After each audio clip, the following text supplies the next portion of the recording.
gambaran pemahaman dan pengalaman penerapan budaya positif. Pertama dan utama sekali, marilah kita panjatkan puji berserta syukur kehadiran Allah Subhanahu wa Ta'ala yang telah melimpahkan rahmat dan rezekinya kepada kita semua, sehingga kita diberikan kesehatan dan dapat berkumpul di ruangan ini. Salam beriring salam dan lupa kita aturkan kepada Nabi besar Muhammad SAW. Pada hari ini, pada pagi ini, sengaja saya mengumpulkan ibu-ibu di sini karena untuk menyebarkan pemahaman tentang budaya positif yang telah saya dapatkan pada pelatihan CKP kemarin. Yang pertama itu kita masuk pada apa itu budaya positif. Kita sering mendengar kata budaya positif. Ibu-ibu ada yang tahu tidak apa itu budaya positif? Maya? Jadi budaya positif itu adalah budaya yang menuju ke arah kebaikan. Jadi hal-hal yang baik itu akan kita laksanakan pada budaya positif. Mungkin seperti itu budaya. Terima kasih Bu Maya ya.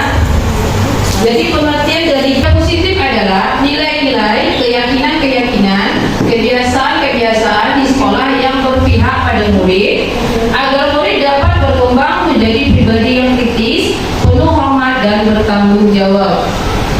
Ini contohnya seperti di sekolah kita ini sudah sering terlaksana dengan baik. Seperti awal masuk sekolah, anak bersalaman dengan guru, ya, hormat kepada guru, itu sudah termasuk budaya positif. Lalu yang kedua, apa itu disiplin positif? Baik Ibu ada yang bisa menjawab? Bu Peti? Menurut saya disiplin positif itu adalah suatu sikap yang kita nilai. Salah satunya seperti anak melaksanakan tugasnya dengan tepat waktu.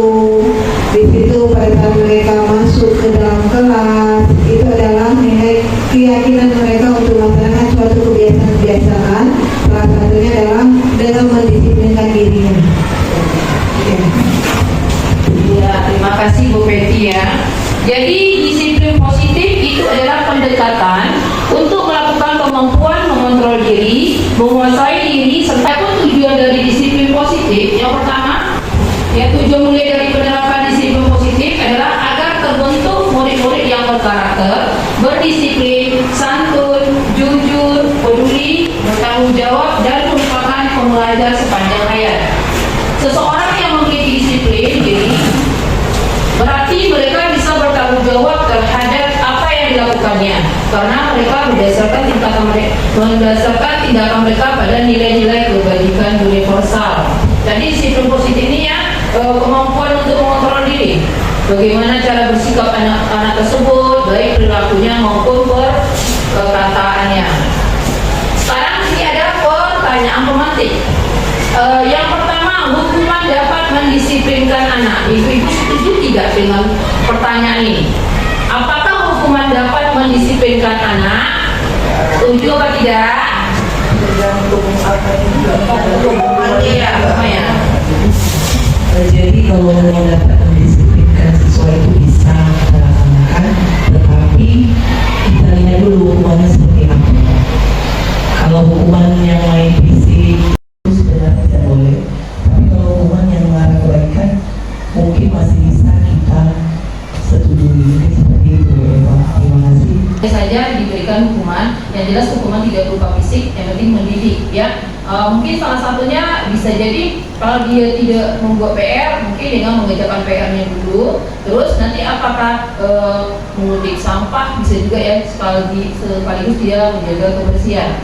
Untuk pertanyaan kedua, pemberian hukuman dengan hal positif seperti membaca atau membersihkan halaman sekolah dapat meningkatkan disiplin anak.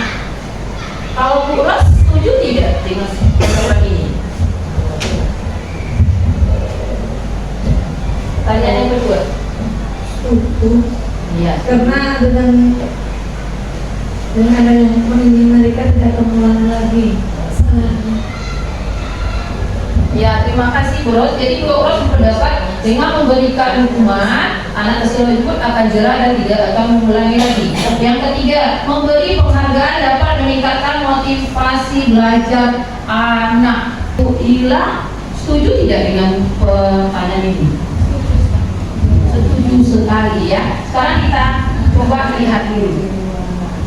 Dari awal memang saya pun dengan pertanyaan pemantik ini setuju, tapi setelah mendapat pelatihan dari JGP terbukalah pemahaman saya bahwasanya hukuman itu tidak diperbolehkan karena nanti efeknya ada, nanti kita jelaskan nanti apa efek dari hukuman tersebut.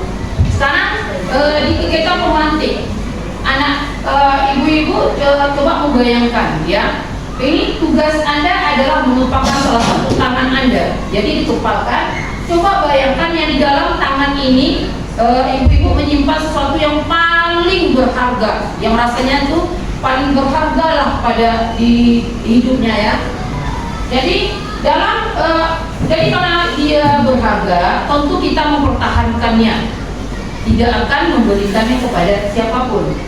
Jadi ada teman ya, dia mencoba agar apa yang kita genggam ini bisa diberikan kepadanya dengan segala rujukan dan rayuan, apakah berupa mungkin memberikan uang atau memberi makanan ya. Di sini ataupun kawan itu dengan cara memaksa apa yang ada yang kita pegang yang berharga ini dia miliki. Jadi itu di sini, apakah ibu-ibu mau memberikan apa yang ada di genggam kita yang berharga bagi diri kita itu kepada kawan dengan rayuan-rayuannya? Menurut ibu-ibu setuju, mau nggak memberikannya? Tidak. Kenapa Ibu Arifah tidak mau memberikannya? Karena barang itu sangat berharga bagi saya. Ya, betul sekali. Karena barang yang kita pegang itu merupakan barang yang sangat berharga. Kalau sangat berharga, tidak akan mungkin kita memberikan dengan begitu mudah, walaupun dengan iming-iming apapun juga, ya. Nah, jadi di sini pendapat Ibu, salah satunya Ibu Arifah menyatakan dia tidak menolak apapun yang dilakukan oleh temannya agar apa yang berharga pada dirinya itu diberikan ke dia, tidak mau, apakah dikasih uang maupun makanan apapun dengan paksaan ya. Di sini ada perubahan paradigma baru ya. Di sini adalah ilusi kontrol dan teori kontrol. Yang pertama, ilusi kontrol ini ilusi guru mengontrol murid. Ini biasanya saya perhatikan memang terjadi biasanya ya. Jadi sini paradigma kita ubah bahwasanya Anda tidak bisa mengontrol orang lain dan hanya Anda yang mengontrol diri Anda. Jadi kita tidak boleh terlalu mengontrol, ibaratnya seorang guru mengontrol harus mengikuti murid, mengikuti apa kehendak kita. Itu tidak boleh. Yang bisa mengontrol itu adalah diri kita sendiri. Yang kedua, ilusi bahwa semua penguatan positif efektif dan bermanfaat. Sekarang di teori kontrolnya kita berusaha memahami pandangan orang lain. Jadi ketika terjadi perbedaan, kita jangan memaksakan bahwasanya itu apa yang kita inginkan itu harus terlaksana. Tetapi kita harus memahami dulu bagaimana pendapat atau pandangan terutama kepada anak didik kita. Yang ketiga, ilusi bahwa kritik dan membuat orang merasa bersalah dapat menguatkan karakter. Teori kontrolnya adalah kolaborasi dan konsensus menciptakan pilihan-pilihan baru dalam menguatkan karakter. Berarti di sini kita membuat anak muda itu merasa bersalah seperti tidak membuat PR. Jadi kita mengatakan, nah ya, kamu mau jadi apa? Kenapa tidak membuat PR? Apa kamu tidak kasihan dengan orang tua kamu? Ya, kalau orang tua susah-susah menyekolah kamu sampai di sini kamu main-main dan tidak mengerjakan tugas. Berarti kita membuat anak itu merasa bersalah. Itu akan mengenai ke mentalnya ya. Tapi di sini harusnya kita berkolaborasi, misalnya kerjasama. Kita cari permasalahan dari anak tersebut. Kenapa dia tidak buat PR? Kenapa dia bermain? Ya, itu dia. Yang keempat, ilusi bahwa orang dewasa memiliki hak untuk memaksa. Ini biasanya sering terjadi bahwasanya sebagai guru ataupun sebagai orang tua kita memaksakan kehendak kita kepada orang lain atau kepada anak. Sementara teori kontrolnya adalah semua perilaku memiliki tujuan. Apapun yang dilakukan oleh anak sebenarnya dia memiliki tujuan. Apakah tujuannya ingin mencari perhatian kita? Apakah memang dia ada masalah di rumahnya? Motivasi perilaku manusia. Di sini motivasi itu ada dua, motivasi intrinsik dan ekstrinsik. Yang mana motivasi intrinsik itu motivasi yang ada dalam diri kita, yang timbul dari diri kita sendiri. Sedangkan motivasi ekstrinsik itu berasal dari luar atau dari orang lain. Yang pertama itu untuk menghindari ketidaknyamanan atau hukuman, itu motivasi intrinsik. Kata-katanya yang apa yang akan terjadi apabila saya tidak melakukannya. Jadi anak seperti ini, ketika anak tidak mengerjakan tugas, mereka akan mendapat hukuman. Jadi mereka berpikir, kalau seandainya saya tidak melakukan, tidak membuat PR, apa yang akan terjadi nantinya. Jadi dia berpikir, jadi ujung-ujungnya anak tidak akan membuat ibaratnya tidak melakukan kesalahan lagi, tetapi itu muncul bukan dari dirinya sendiri, tapi karena dia ketakutan akan hukuman dari gurunya. Kedua, itu motivasi ekstrinsik, ya, motivasi dari luar dia untuk mendapatkan imbalan dari orang lain atau institusi. Kata-katanya itu apa yang akan saya dapatkan apabila saya melakukannya. Jadi ketika anak rajin belajar, jadi dia kemungkinan biasanya kita pun sebagai guru sering mengatakan kalau anak-anak itu rajin belajar aktif, nanti ibu udah kasih reward atau hadiah. Jadi dia berpikiran kalau seandainya saya apa yang akan saya dapatkan ketika saya mengikuti apa yang dikatakan guru. Jadi dia termotivasi itu dari gurunya, dari luar, bukan dari dirinya sendiri melakukan itu. Lalu yang motivasi intrinsik, ya, yang merupakan tujuan disiplin positif untuk menghargai diri sendiri. Jadi ini kata-katanya saya akan menjadi orang seperti apa bila saya melakukannya. Jadi dia berpikir dari diri sendiri. Ketika saya tidak melakukan itu atau ketika saya belajar dengan baik, apa yang akan terjadi kepada saya?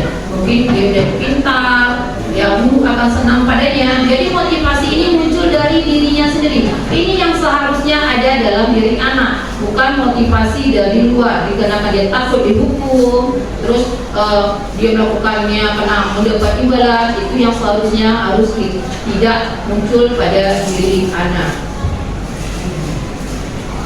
Di sini ada nilai-nilai kebajikan yang sudah masuk pada dimensi profil pelajar Pancasila, yang beriman dan bertakwa kepada Tuhan Yang Maha Esa, berkebinekaan global, bergotong royong, kreatif, bernalar kritis, dan mandiri. Ini dia masuk pada nilai-nilai kebajikan. Ya, sekarang masuk kepada keyakinan kelas. Ini kemungkinan beberapa kawan-kawan sudah membuat keyakinan kelas, ya.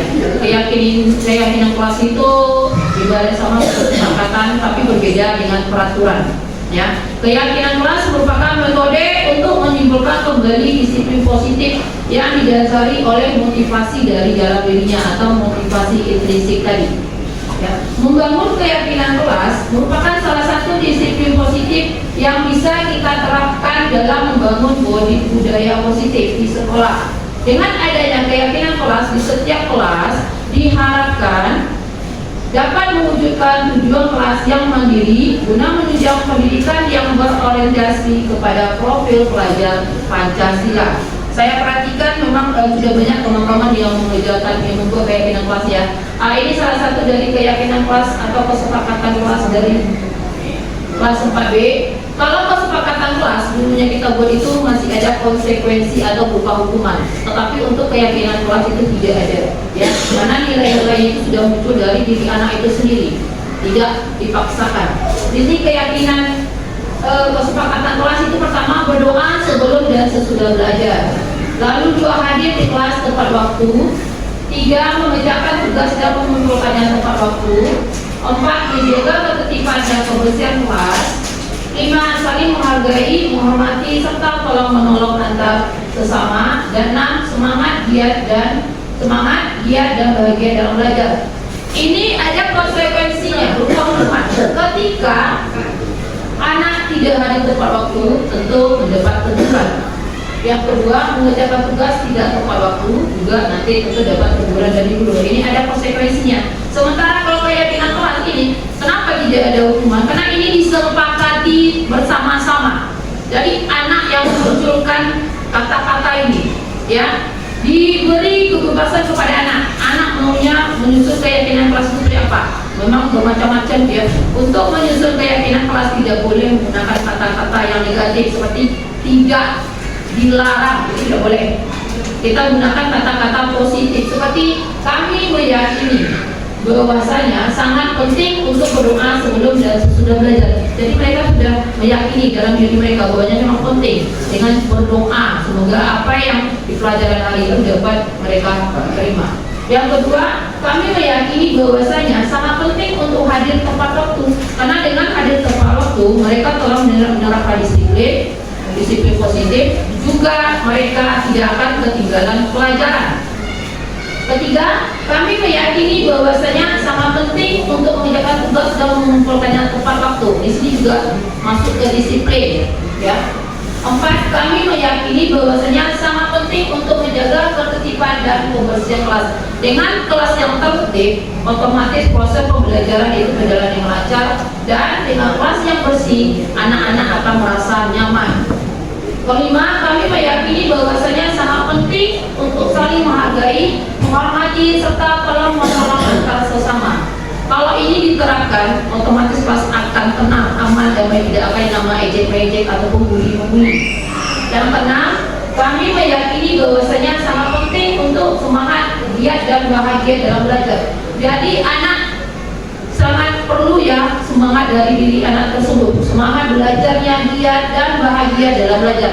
Ketika anak sudah semangat, giat dan bahagia dalam belajar, otomatis proses pembelajaran akan tercapai, tujuan yang diinginkan tercapai, dan apa yang diinginkan anak dan guru itu bisa terlaksana dengan baik.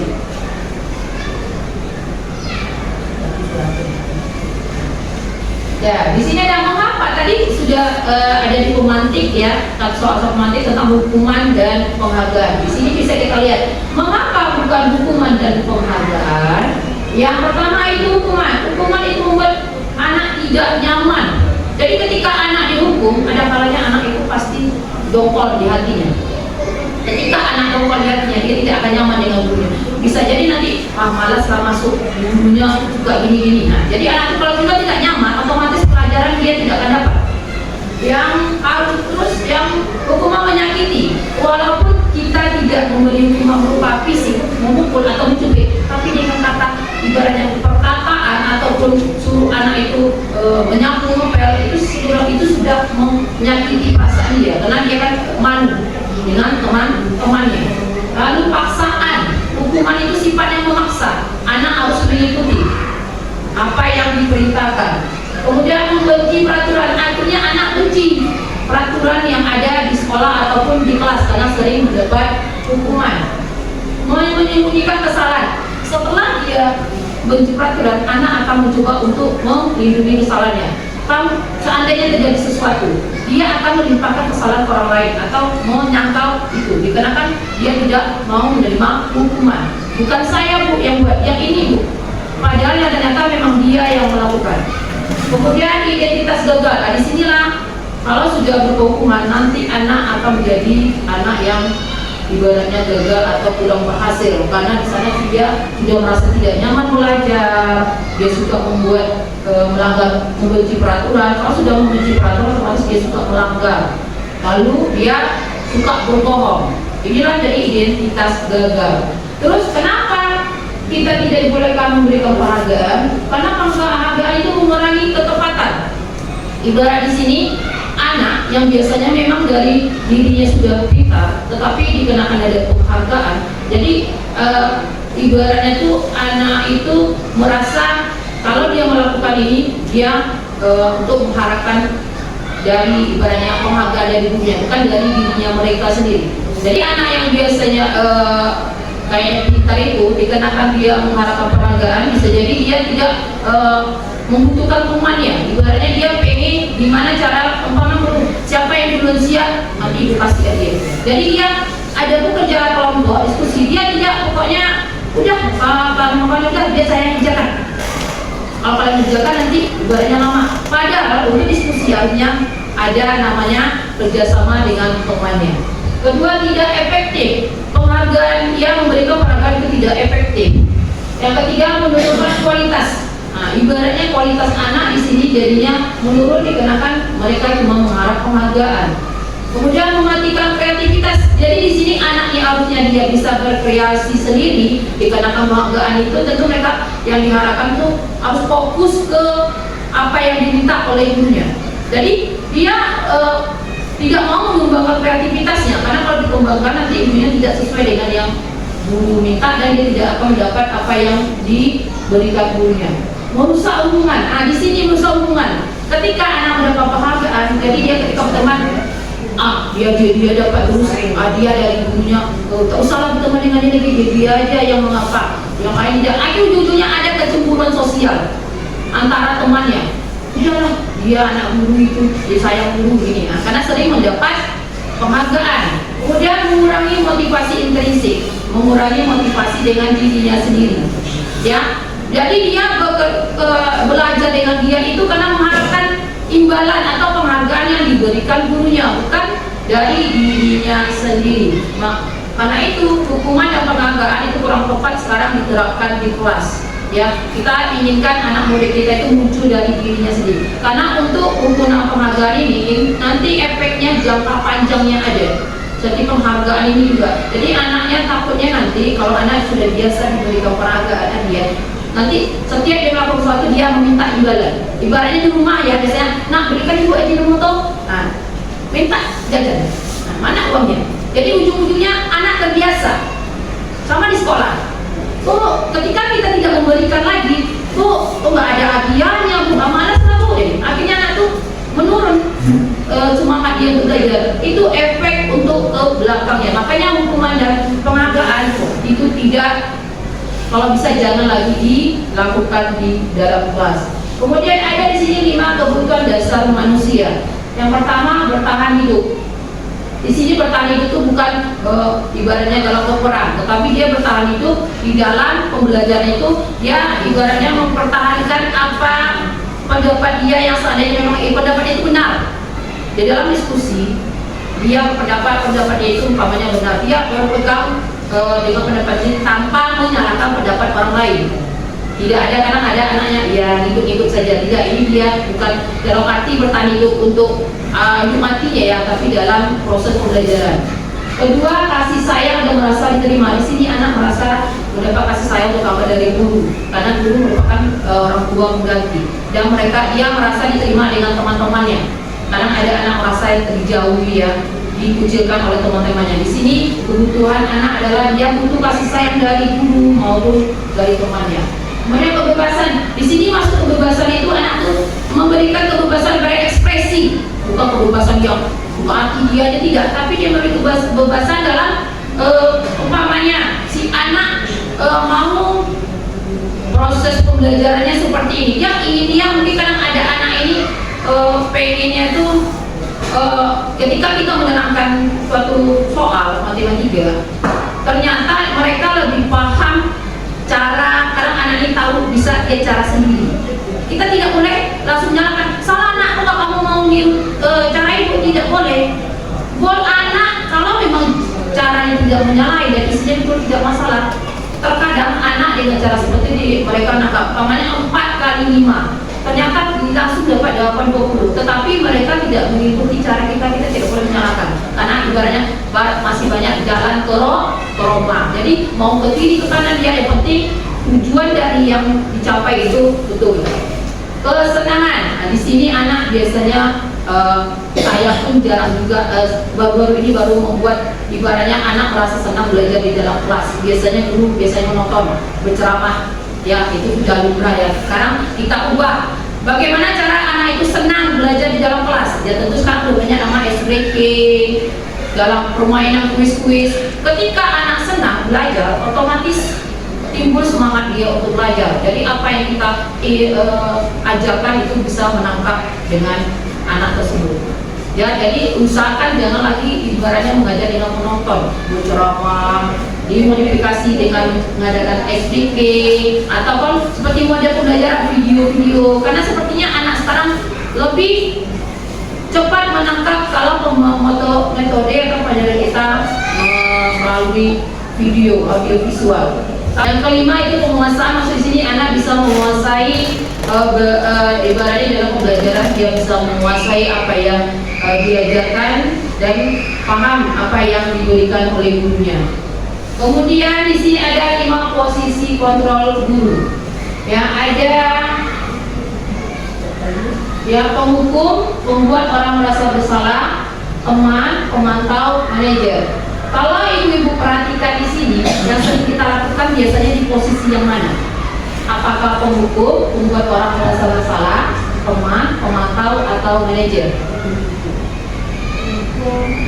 Penghukum ya, bisa penghukum. Terus membuat orang merasa bersalah, ya teman. Rata-rata kebanyakan sekarang biasanya yang kemarin ya, itu banyak guru itu berada di posisi penghukum, pembuat orang merasa bersalah lebih banyaknya. Ya, memang ada juga yang teman atau pemantau. Di sini penghukum, guru di sini mengatakan, menghardik, menunjuk-nunjuk, menyakitin, kamu itu ya sebenarnya mengatakan tentang, mengatakan kata-kata yang tidak bagus kepada murid dengan menunjuk-nunjuk. Lalu kalau kamu tidak melakukannya, awas ya. Biasanya kita perhatikan sering juga ya, kamu tidak lakukan ini ya, ini hukum.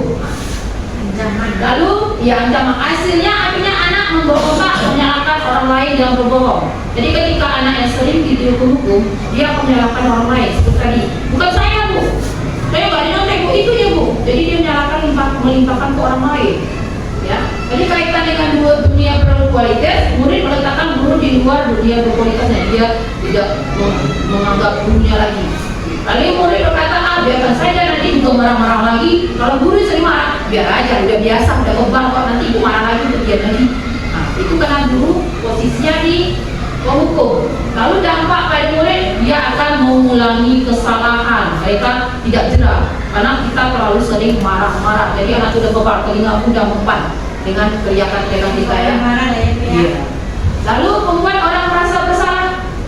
Di sini berceramah yang mengatakan seharusnya kamu tidak seperti itu. Ibu kecewa lah, gara-gara kamu gini-gini. Jadi anak itu rasanya dia yang merasa bersalah karena gara-gara dia pamannya mungkin berkelahi. Akhirnya gurunya dipanggil ke sekolah, kan gara-gara kamu tadi kan, nah, ibu dipanggil ini. Jadi dia akhirnya merasa di hatinya tuh merasa bersalah. Kemudian guru kata, kamu seharusnya, kamu sudah tahu ibu lelah sekali mengatakan itu. Kamu kan sudah tahu ya, ibu udah capek sekali menasihati kamu ya. Kamu tidak juga berubah. Jadi akhirnya hasilnya apa? Menyembunyikan, menyangkal, berbohong, sama juga. Jadi akhirnya ketika anak melakukan kesalahan, dia menyembunyikan kesalahannya, lalu menyangkal dan berbohong. Kaitan dengan dunia berkualitas adalah murid meletakkan guru di dalam dunia berkualitas, masih dari dunia dia. Lalu murid berkata, maafkan saya, paling tidak, maafkan saya ya bu, saya tidak akan mengulangi lagi. Mengatakan itu, nyatanya nanti mereka akan melakukannya lagi. Kemudian merasa rendah diri karena sering di pojok-pojokan, akhirnya dia rendah diri. Kemudian posisi selanjutnya teman, membuatkan alasan-alasan untuk muridnya. Kita pertama boleh, guru boleh kita menganggap ke cara-cara bicara kita biar lebih akrab, kita menganggap murid kita sama dengan dia teman. Tetapi ada posisinya. Jangan selalu kita menganggap sama. Karena kalau kita terlalu dekat betul dengan murid, ujung-ujungnya murid tidak akan menghargai kita. Biasanya dengan teman, karena biasa kita bercandanya. Ada waktunya kita menempatkan diri sebagai teman, ada kalian tidak. Jangan diposisikan sama. Karena anak sekarang biasanya kalau kita terlalu mendekat betul dengan dia, mereka tidak akan ibaratnya menghargai. Kemudian, ayo lakukan ini ibu. Masa kamu tidak mau? Ingat tidak ibu pernah bantu? Di sini katanya, ayolah kerjakanlah. Ini demi ibu. Ini ya terus. Masa kamu nggak mau? Ibu mari bantu kamu loh. Jadi kan ibaratnya anak itu apa ya? Ibunya merasa menganggap teman itu kamu nggak mau bantu ibu. Nah, mari kita kan. Mari ibu belikan jajan. Sepertinya. Ya, dari hasilnya tergantung. Jadi anak itu tergantung sama apa? Ibu, sedikit ibu. Ya, dia tidak mandiri.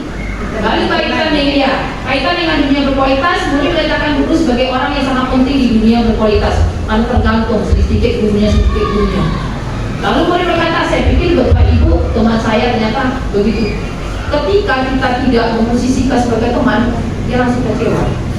Ya, dia langsung kecewa. Kirain ibu teman, nyatanya seperti ini. Jadi akhirnya anak muncul di dirinya merasa kecewa kepada kita. Kemudian ini tergantung ini ya, karena anak terlalu tergantung kepada guru, akhirnya dia lemah, tidak bisa berdiri sendiri. Melakukan pelanggaran, dia dihitung berapa kali anak itu melakukan pelanggaran, sampai 3 kali tentu dipanggil, apakah dikasih surat panggilan atau orang tuanya yang akan dipanggil. Lalu guru berkata apa peraturannya ketika anak namanya datang terlambat. Posisi kita namanya sebagai guru PK atau guru kelas, anak terlambat, kamu datang terlambat, peraturan di sekolah apa yang maksudnya berapa? 7.15.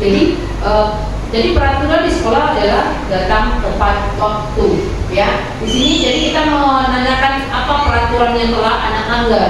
Kemudian hasilnya menyesuaikan diri bila diawasi. Jadi anak itu cuma dia mengikuti peraturan ketika ada yang mengawasi. Ketika ada guru piket atau apa, mereka akan cepat datang. Tapi ketika tidak diawasi, mereka juga akan melanggarnya. Kemudian kaitan dengan dunia berkualitas, murid meletakkan dulu peraturan dan hukum di dunia berkualitas. Jadi tahunya itu tentang peraturan saja. Kemudian murid berkata, berapa banyak bintang yang saya harus peroleh? Berapa halaman yang harus saya tulis? Ini ketika anak melakukan kesalahan, tentu ketika dia menaati peraturan, dia biasanya itu anak kelas rendah ya, mereka mendapat bintang. Tapi ketika melakukan pelanggaran, mereka disuruh menulis buat mungkin huruf saya tidak akan melanggar peraturan sampai sebanyak-banyaknya, ya. Jadi dampak pada murid menitik beratkan pada sanksi atau hadiah untuk dirinya. Jadi si anak merasa dia cuma menitik beratkan kalau dia melakukan pelanggaran dia akan dihukum. Tapi ketika dia melakukan yang baik, dia akan dapat penghargaan. Lalu posisi kontrol guru yang terakhir itu manajer, ya.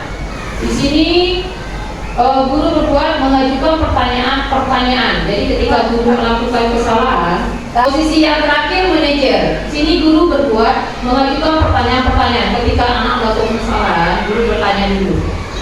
Kenapa kamu melakukannya itu? Apa sebabnya? Tanya dulu. Seperti ini. Jadi kita harus mengetahui apa alasan anak melakukan kesalahan. Kedua, guru berkata apa yang kita yakini, apa yang bisa dikerjakan untuk memperbaiki masalah. Jadi umpamanya anak terlambat di dalam kelas, ya. Keyakinan kita kemarin sudah membuat keyakinan kelas. Jadi keyakinan kelas apa yang anak itu langgar? Tentu dia tentang disiplin waktu.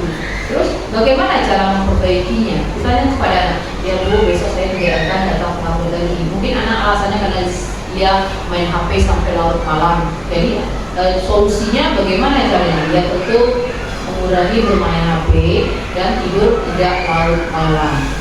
Kemudian kaitan dengan dunia berkualitas, murid meletakkan dirinya sebagai individu yang positif dalam dunia berkualitas. Lalu murid berkata, bagaimana caranya saya bisa memperbaiki keadaan? Jadi dia berpikir sendiri dari dirinya. Bagaimana cara saya agar tidak terlambat lagi? Tentu dia tidur lebih cepat ataupun mengurangi bermain HP dan menghidupkan alarm biasanya, ya. Kemudian dampak pada murid mengevaluasi diri, bagaimana cara memperbaiki diri. Jadi anak akan muncul motivasi dalam dirinya, bagi dia mengevaluasi yang saya lakukan selama ini sering datang terlambat, berarti itu salah. Bagaimana caranya agar tidak melakukan seperti itu. Jadi ini timbul dari diri mereka sendiri. Jadi kalau menurut ibu-ibu, dari kelima posisi kontrol ini, mana posisi kontrol guru yang diharapkan oleh murid? Posisi yang mana? Apakah penghukum, membuat orang merasa bersalah, teman, pemantau, atau manajer? Kalau Ibu Witi, cocoknya kemana? Manajer Bu Depa. Iya, setuju nggak ibu-ibu kalau kita posisi guru itu seharusnya sebagai manajer? Ya, setuju. Ya setuju ya, karena di sini kita di dalam posisi manajer itu juga termasuk ke dalam posisi teman dan pemantau. Ketika kita jadi teman, kita tidak harus selalu menjadi teman bagi murid ya. Terus sebagai pemantau, kita juga harus memantau tentang apa yang dilakukan anak murid tersebut. Baru kita manajer ya dengan cara memunculkan motivasi atau perubahan pada diri anak tersebut. Jadi diharapkan kita tidak melakukan lagi posisi kita sebagai penghukum ataupun membuat orang merasa bersalah. Itu harus kita ubah. Masuk pada langkah-langkah penerapan segitiga restitusi. Ini penerapannya ketika kita menyelesaikan masalah. Ini nanti yang akan kita lakukan. Adapun langkah-langkah penerapan segitiga restitusi itu pertama menstabilkan identitas, kedua validasi tindakan yang salah, dan ketiga menanyakan keyakinan. Di sini kita perlu ingat bahwa restitusi bukan untuk menebus kesalahan. Restitusi itu sebuah tawaran kerjasama antara guru dengan murid untuk memecahkan persoalan secara bersama, berpikir bersama-sama agar masalah bisa diselesaikan tanpa ada paksaan dari siapapun. Restitusi fokus pada solusi dan dapat mengembalikan murid yang berbuat salah pada kelompoknya. Jadi di sini restitusi ini kita lakukan ibaratnya tawaran kepada kerjasama dengan murid, bagaimana mencari solusi yang baik agar murid tidak melakukan kesalahannya lagi. Ya, di sini kita tidak ada memaksa. Jadi kita memunculkan motivasi dari murid itu tersebut. Ketika dia melakukan kesalahan, apa yang bisa kamu lakukan agar tidak melakukan kesalahan lagi? Kita tawarkan ke dia. Dia yang membuat janjinya. Alright? Ini tanpa paksaan ya, dari anak yang melakukannya. Terus restitusi juga fokus pada solusi agar anak tidak melakukan kesalahannya kembali. Langkah restitusi itu pertama menstabilkan identitas. Tujuannya di sini adalah untuk membuat anak yang merasa gagal karena berbuat salah menjadi positif terhadap dirinya. Ketika anak merasa membuat kesalahan, mereka menganggap diri mereka gagal. Ya, di sini tujuannya agar anak itu bisa yang merasa berbuat salah itu ya menjadi positif terhadap dirinya. Dengan kata-kata guru, berbuat salah itu hal yang manusiawi. Ya, jadi setiap manusia pasti melakukan kesalahan. Tidak ada manusia yang sempurna. Bapak atau ibu juga membuat salah. Jadi ketika anak melakukan kesalahan ibunya, memang itu manusiawi. Ibu juga pernah melakukan kesalahan. Kemudian kita pasti bisa menyelesaikan masalah ini. Bapak atau ibu ya ibu tidak tertarik untuk mencari tahu siapa yang benar atau siapa yang salah. Lalu yang ketiga, kita pasti bisa menyelesaikan permasalahan ini. Jadi sama-sama kita mengatakan pada murid, kita cari permasalahan ini. Masalah ini bisa kita selesaikan bersama-sama. Kemudian ibu tidak tertarik untuk mencari tahu siapa yang benar, siapa yang salah. Di sini ibu tertarik untuk menyelesaikan masalah. Jadi kita mampu pada murid, ibu ya di sini ibu tidak mencari tahu ya tidak mencari tahu siapa yang salah dengan benar. Di sini kita sama-sama untuk menyelesaikan masalah. Kemudian kalau kamu menyalahkan dirimu sendiri terus menerus, apakah kamu bersuka baik pada dirimu sendiri? Jadi kita tanyakan, bahwasanya anak biasanya kalau dia melakukan kesalahan dia akan menyalahkan dirinya. Itu tidak boleh, karena kalau selalu menyalahkan dirinya, anak nanti akan rendah diri dan tidak percaya. Kemudian langkah kedua adalah validasi kebutuhan. Di sini tujuannya adalah membantu siswa mengenali kebutuhan yang ingin dipenuhinya ketika melakukan kesalahan itu. Pada dasarnya, setiap tindakan manusia itu tujuannya adalah memenuhi kebutuhan yang ingin dipenuhinya. Apakah itu power, kekuatan ya, freedom, kebebasan, love dan belonging ya, kasih sayang dan merasa diterimai serta kesenangan dan penguasaan. Di sini guru berkata, kamu bisa saja kan melakukan hal yang lebih buruk, tapi kamu tidak melakukannya kan? Jadi kita tanyakan ya, validasi kebutuhan. Kemudian kamu pasti punya alasan mengapa melakukannya. Tentu kita tanyakan, kamu pasti punya alasan kenapa melakukan kesalahan itu. Kita tanyakan kepada anak tersebut. Kemudian apa yang penting bagi kamu? Ya, kamu boleh tetap berusaha menjaga sikap itu, tapi tambahkan sikap yang lain yang baru. Jadi ketika anak ini ibaratnya ketika diskusi, anak mempertahankan egonya, mungkin dia merasa itu benar, tetapi kita katakan, ya kamu boleh berusaha menjaga sikap itu, tapi ditambah lagi sikap mana yang lain yang lagi yang bagus yang perlu kamu jaga. Kemudian maukah kamu belajar cara lain untuk mendapat yang kamu butuhkan tanpa harus memukul? Ini ketika anak mungkin memukul kawannya. Jadi kita tanyakan, mau nggak belajar cara lain agar tidak melakukan ibaratnya memukul kawannya itu? Kemudian apakah kamu bisa melakukan dengan lebih baik besok lagi? Jadi kita tanyakan, jadi setelah melakukan hari ini bisa nggak yang besok tidak melakukannya lagi? Jadi ditanyakan agar anak itu bisa bersikap lebih baik dari hari ini. Langkah yang ketiga adalah menanyakan keyakinan. Di sini tujuannya anak melihat kesalahannya dihubungkan dengan normal sosial dan nilai-nilai yang mendasari manusia berintegrasi dengan orang lain. Di sini guru berkata, apa nilai yang kita percaya di kelas atau sekolah kita? Ini ketika guru sudah membuat keyakinan kelas. Tanya ketika anak terlambat, jadi keyakinan kelas itu tentu dia melanggar, tidak tertib, ya. Kemudian nilai-nilai universal apa yang telah kita sepakati? Itu harusnya ketika guru sudah dan murid di kelas sudah membuat keyakinan kelas. Lalu kelas yang ideal seperti apa? Ya, yang diinginkan, tapi kelas yang tenang, tertib, bersih, ya. Kamu ingin jadi anak seperti apa? Jadi kita tanyakan pada anak, kamu besoknya, kamu pengennya jadi seperti apa? Mungkin ada yang dia inginkan, saya mau jadi presiden bu, saya ingin seperti ini bu, ya. Apa yang kamu rasakan ketika kamu melakukan itu? Kamu jadi orang seperti apa ketika anak melakukan kesalahan? Pertanyaan, ketika kamu dia untuk lawannya, ketika kamu untuk lawan itu apa yang kamu rasakan? Ya. Terus kamu nanti mau jadi seperti apa? Nah, kalau kamu selalu mengganggu memukul temannya, jadi kita tanyakan kepada anak, menanyakan keyakinannya. Tentu anak menjawab, tentu mereka biasanya kalau anak merasa memukul, ya bu saya merasa bersalah karena memukul teman. Jadi tanyakan, kalau kamu melakukan itu jadi seperti apa? Saya tidak mau umpamanya, kalau biasanya memukul itu biasanya kan tidak baik. Tentu anak nanti akan menjawab, ya bu saya bikinnya seperti ini, ya. Dan di sini ada salah satu contoh. Ada video yang saya buat di kelas, kita coba dulu.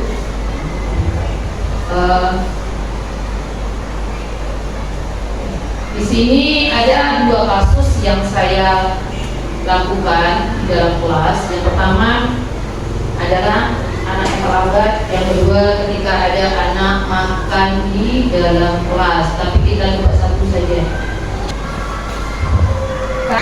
Mas Pak aja.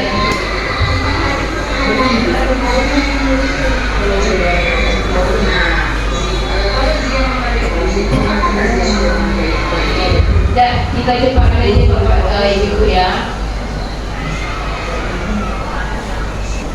Tadi Ibu bisa melihat itu kasus yang pertama ketika anak ketahuan dia lagi belajar makan. Jadi ditanyakan dulu, kenapa dia melakukan seperti itu? Ditanya dulu. Pertama kali kita tanyakan, tahu nggak kenapa dipanggil ke depan? Itu anak tahu karena dia udah tahu dia Bu. Terus kenapa bisa melakukan seperti itu? Makan saat dia belajar. Itu bilangnya tadi lapar Bu. Itu tanyakan ya. Memang kalau manusia itu kebutuhannya itu salah satunya makan, tetapi kita harus tahu dulu di mana posisinya, jangan asal makan ya, harus tahu tempatnya. Lalu kita tanyakan lagi, kita masuk ke langkah-langkah restitusi tadi, kita tanyakan alasannya. Kenapa anak tersebut melakukan seperti itu? Jawabannya karena dia tidak sempat sarapan. Kenapa bisa tidak sempat sarapan? Kita tanyakan jam berapa bangun paginya. Ternyata dia bangunnya cepat, cuma pas bangun si anak bukan langsung mandi tapi nonton TV dulu, sehingga dia terlena. Setelah menonton baru mandi, tentu dia takut terlambat, dia tidak sempat makan, dia mengakibatkan dia makan di kelas.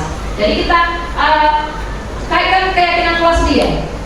Apa yang tahu gak keyakinan kelas yang telah kita sepakati bersama? Dia tahu bahwasanya saling menghargai dan menghormati orang lain. Jadi kita tanya, jadi kalau makan di kelas itu termasuk menghargai tidak? Jadi anak tahu tidak, Bu.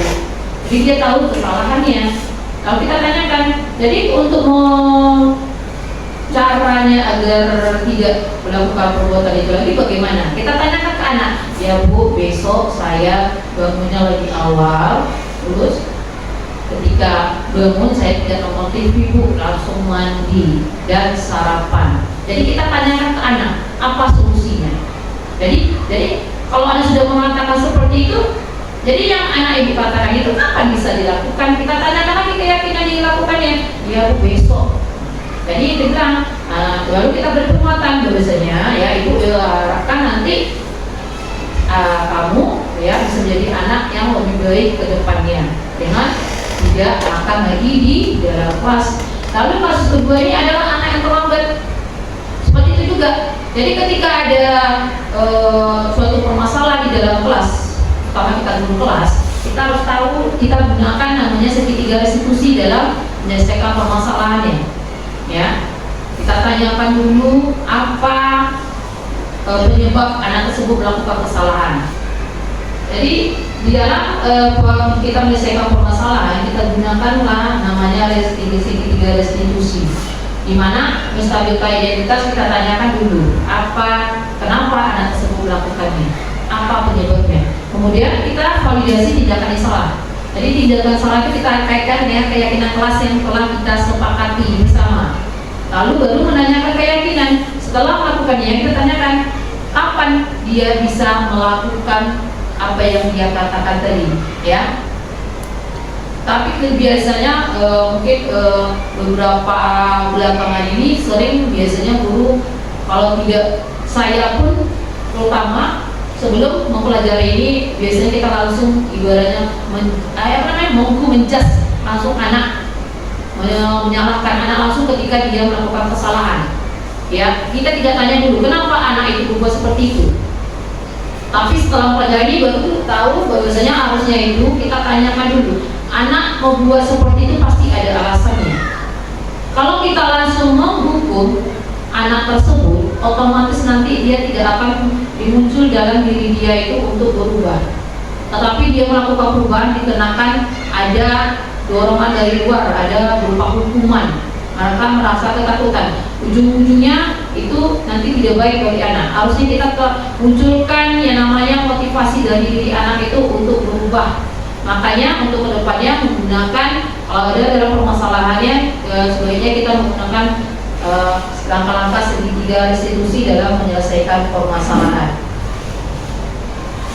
Sebelum kita masuk kepada kesimpulan, biar lebih semangat, saya perhatikan udah capek mendengar kata-kata saya ya, serius, karena ini namanya dalam budaya positif ini sebenarnya kita sudah menjalankannya, cuma kita lebih mendalaminya lagi, lebih mengembangkannya lagi agar budaya positif ini nanti bisa berjalan dengan baik dan sekolah pun menjadi tempat yang nyaman bagi anak murid. Sebelum itu kita pemanasan dulu sebentar. Kita melakukan ice breaking. Teka-teki tadi saya membuat tapi saya terlupa. Ice breaking saja. Di sini kemarin sudah tahu pertemuan sebelumnya sudah saya lakukan biasanya gajah dengan semut. Itu kan kebalikan. Gajah dengan semut, biasanya semut itu kecil, jadi diibaratkan dia besar tangannya. Gajah besar, tangannya kecil. Tapi di sini kemarin itu kan bersama-sama. Di sini saya minta ada konsentrasi ibu-ibu. Saya akan menunjuk, nanti sebutkan, saya bilang semut, jadi ibu-ibu menunjukkan kecil aja. Tidak, ini tidak kebalikan yang kemarin. Saya bilang semut, saya tunjukkan Sugita. Gajah seperti ini. Jadi siapa yang kagetkan nanti ketahuannya yang mana rata-rata saya tunjukkan dia ketahuan ini. Konsentrasi. Ya, ya, kita coba ya. Ketika sama-sama dulu kita bilang ini tidak kebalikan. Yang sebenarnya ya, kita ketika saya bilang semut, tangan ibu seperti ini. Ketika kita bilang gajah, tangan ibu seperti ini. Ya, ini tidak kebalikan. Tapi hati-hati jangan sempat kena semangat ya. Semangat. Ya. Nah, kita coba. Ya. Gajah. Betul ya. Gajah ya, semangat. Gajah ya. Semut kecil. Oke, kita sekali aja biasanya ibunya lebih konsentrasi ya. Saya nunjuk langsung ya. Oke. Atau nunjuk namanya konsentrasi. Ya. Saya sebutnya langsung aja Fuher. Ya, saya sebut ya. Jangan saya mau nengok latar apa tidak nih? Fuher. Gajah. Iya, masih semangat Fuhernya. Ayo. Uila. Tangannya udah siap. Semut. Ya, masih konsentrasi. Coba Ibu Indah. Nah, ini kita mau coba. Ya, Ibu Indah. Semut. Ya, masih konsentrasi. Ini masih masih muda. Sekarang kita coba Yang lebih muda. Masih muda juga. Yang lebih muda. Yang paling muda. Ini main tepuk aja. Kalau sebenarnya saya mau buat seperti lingkaran, tapi ini nggak bawa apa juga Pak ya. Jadi main tepuk ini tepuk pagi, siang, sore, malam. Kalau saya bilang pagi tepuknya sekali. Kalau saya bilang siang 2 kali. Saya bilang sore 3 kali. Kalau malam tidak tepuk. Kenapa tidak tepuk? Orang tidur mengganggu. Ya, konsentrasi. Ya sama-sama ya, saya bilang pagi tepuk sekali, siang 2 kali, sore 3 kali, malam tepuknya tidak berbunyi. Ya, yuk. Pertama, pagi. Oke, nanti ketahuan siapa yang konsentrasi nih. Siang, sore, pagi, malam. Ya, ketahuan kan? Malam tidak boleh tepuk, orang tidur mengganggu. Sekali lagi, ketahuan di sini karena saking enaknya. Tepuk-tepuk ujungnya malam pun tidak konsentrasi. Pagi, siang, pagi, sore, malam. Tidak ada juga mau bergerak ya. Sekali lagi ya. Siang, pagi, sore, pagi, malam. Iya, terima kasih buat konsentrasi karena malam-malam memang tidak boleh tepuk ya, orang tidur mengganggu. Takut juga dia. Iya, takut kena buktinya semangat. Masuk ke sini. Oke. Ya. Jadi kesimpulan dari awal saya menerangkan tadi bahwasanya budaya positif itu merupakan upaya kolaboratif sehingga tidak dapat diwujudkan atas keinginan sendiri, melainkan membutuhkan kerjasama antar pihak yang berkomitmen. Jadi budaya positif di sekolah ini tidak bisa dilakukan oleh satu orang guru saja, tetapi harus ada kerjasama kolaborasi antara semua guru dan warga sekolah, baik siswa dan gurunya. Ya, harus membutuhkan komitmen. Ya, tidak komitmen karena itu masalah untuk kedepannya. Kemudian budaya positif dapat dimulai dengan membuat keyakinan kelas bersama siswa dan menerapkannya mulai dari kelas kita masing-masing. Jadi budaya positif itu dimulai dari kelas kita dulu dengan cara membuat keyakinan kelas. Setelah itu nanti baru bisa kalau sudah diterapkan di kelas masing-masing, nantinya bisa diterapkan untuk budaya positif di sekolah. Kemudian budaya positif bertujuan untuk menciptakan ekosistem sekolah yang aman dan berpihak pada murid. Jadi sekarang ini pendidikan itu harus berpihak kepada murid, ya. Saya rasa cukup sekian diseminasi yang saya sampaikan. Terima kasih kepada ibu-ibu ya telah meluangkan waktunya. Sebelum penutup saya ada pantun. Di toko besi ada kayu tertata, kayu dilem sangat melekat. Beginilah diseminasi materi dari saya. Silakan ambil yang bermanfaat. Lebih dan kurang saya ucapkan assalamualaikum warahmatullahi wabarakatuh. Waalaikumsalam.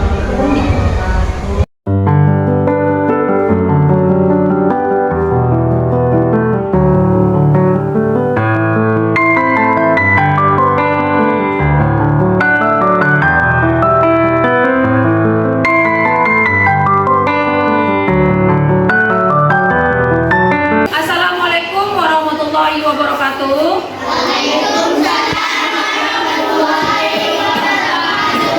Apa kabarnya anak ibu pagi hari ini? Alhamdulillah. Pada hari ini kita ya akan membuat yang namanya keyakinan kelas. Ada yang tahu apa itu keyakinan kelas? Tidak ya. Di keyakinan kelas ini hampir sama dengan peraturan kelas. Kenapa keyakinan kelas harus dibuat? Ya, itu tujuannya agar anak ibu bisa meyakini dalam dirinya dan bertanggung jawab ya dalam menjalankan peraturan dan keyakinan kelas yang telah kita buat. Adapun contoh dalam membuat keyakinan kelas itu kita buat dalam kesepakatan kelas. Dalam membuat keyakinan kelas itu kita harus menggunakan kata-kata positif, ya. Jangan menggunakan kata-kata negatif. Contoh kata negatif, kata tidak, dilarang, itu tidak boleh digunakan. Ya, yang digunakan itu adalah kata-kata positif dalam membuat keyakinan kelas. Dalam membuat keyakinan kelas, nanti ibu bagikan kertas namanya sticky note. Anak ibu buat masing-masing satu saja. Contoh, umpamanya kita tidak boleh menggunakan kata negatif seperti tidak, dilarang, itu tidak. Umpamanya datang tepat waktu, buat satu. Atau kedua, jagalah kebersihan kelas. Tidak boleh menggunakan kata tidak dan dilarang. Bisa ya? Umpamanya belajar dengan tertib. Pokoknya keyakinan sama ibaratnya sama dengan peraturan. Jadi satu orang membuat satu kata saja, tidak usah banyak-banyak. Setelah itu nanti jangan lupa anak ibu sudah siap, masing-masing menempelkan di kertas keyakinan kelas yang sudah ibu tempel. Bisa? Masing-masing satu orang membuat kata-kata untuk keyakinan kelasnya ya. Ya, masing-masing satu orang. Tulis, masing-masing satu orang, tulis ya. Ditulis ini nanti ditempel. Yo, tulis kata-katanya. Ditulis satu orang satu kata-katanya. Ya. Ya, masing-masing satu orang ya.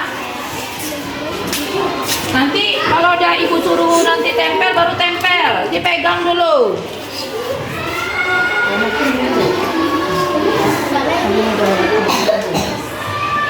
Ya, enggak yang udah dapat kertas kalau dibuat, lihat jangan yang ada lemnya. Nanti bisa nempel.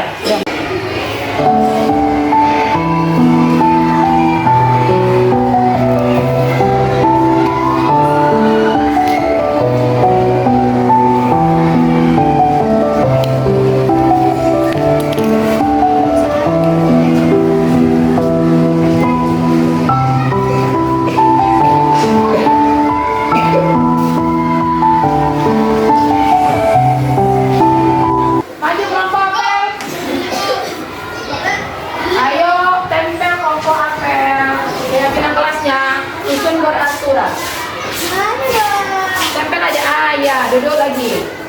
Sejajar kan ya? Dah, oke, nggak apa-apa dah. Kembali ke tempatnya ya. Oke, nggak apa-apa. Sini. Ya, kamu sini. Oke, kelompok anggur. Ayo, kelompok anggur. Ayo, Liza, sini. Tempel di bawahnya lagi. Ya, oke. Yang sudah kembali ke tempatnya ya. Oke. Ayo Desa. Ya, oke. Lanjut kelompok mangga. Kelompok mangga, yuk.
Oke.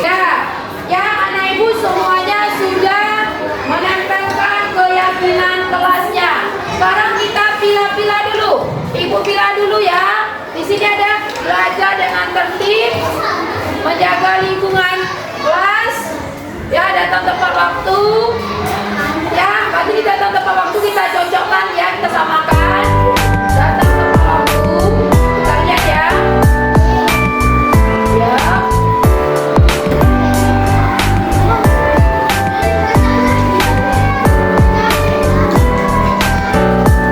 Ini digabungkan. Kalau digabungkan baru kita tahu nanti apanya.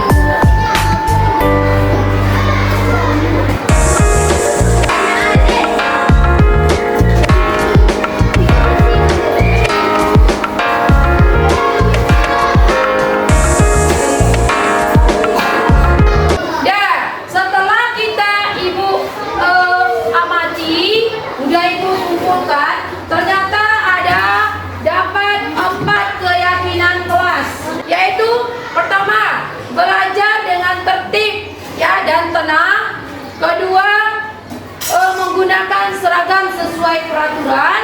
Ketiga, datang tepat waktu. Dan keempat, menjaga kebersihan kelas.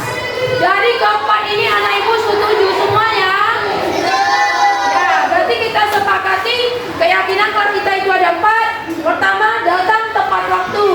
Kedua, belajar dengan tertib dan tenang. Ketiga, menggunakan seragam sesuai peraturan. Dan yang keempat adalah menjaga kebersihan kelas. Nah, tadi anak ibu sudah menyetujui keyakinan kelasnya, ya. Jadi biar lebih sah, ya, anak ibu menandatangani tentang keyakinan kelasnya, bahwasanya anak ibu sudah setuju dengan keyakinan kelas yang dibuat bersama-sama. Buat nomor 1, nama tanda tangan. Namanya.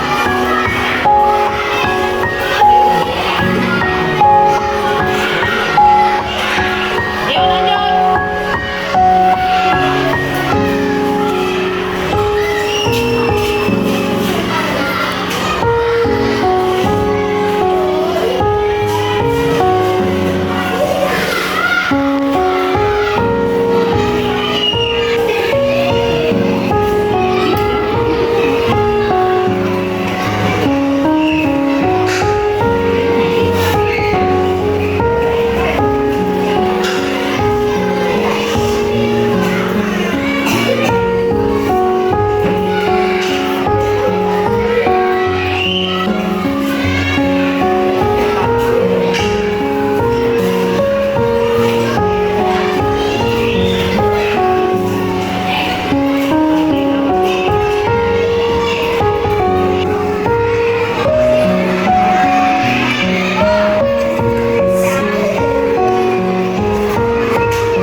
warahmatullahi wabarakatuh. Nama saya Ufairah Afifah dari kelas 4B. Assalamualaikum warahmatullahi wabarakatuh. Perkenalkan, nama saya Abdul Rahman Yusuf. Saya dari kelas 4B. Assalamualaikum warahmatullahi wabarakatuh. Nama saya Khairul Anwar. Saya dari kelas 4B.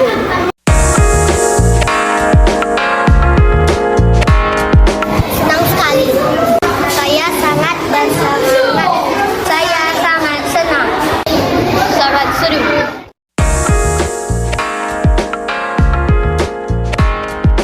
Karena dapat menumbuhkan rasa tanggung jawab, dapat membuat kita lebih disiplin. Karena dapat kita lebih menghargai orang lain, membuat kita jadi